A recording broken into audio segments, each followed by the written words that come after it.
Blessings and welcome back, my fellow elevators. Let us all create, elevate, process, and move forward.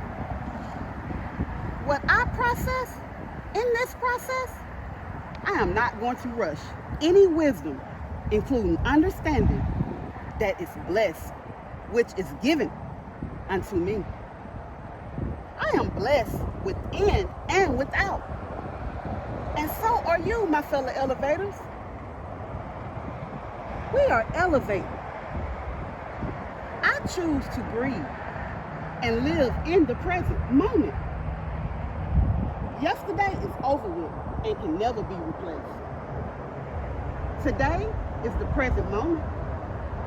We are a living testimony, living in our testimonies in the present moment, this day, today.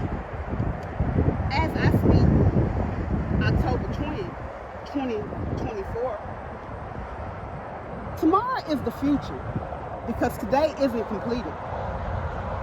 We cannot live in yesterday's history nor in tomorrow's future, but breathe and live presently in the moment of today.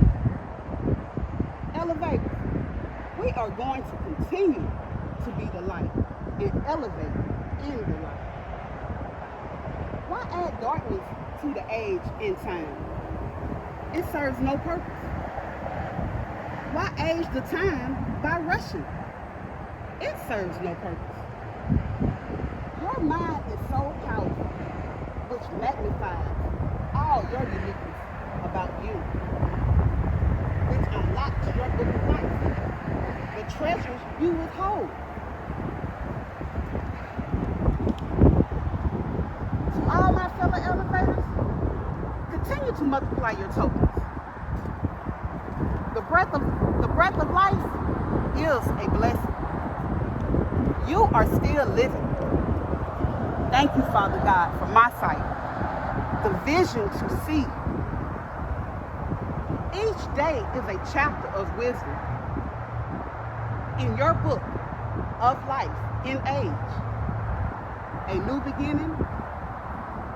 Fellow elevators, do not rush presently, but move forward and live within the present. Do not travel back and unwind in time, but continue to update and evaluate your book of life.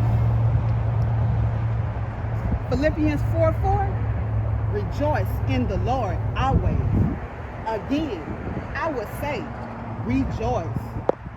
Blessings to all.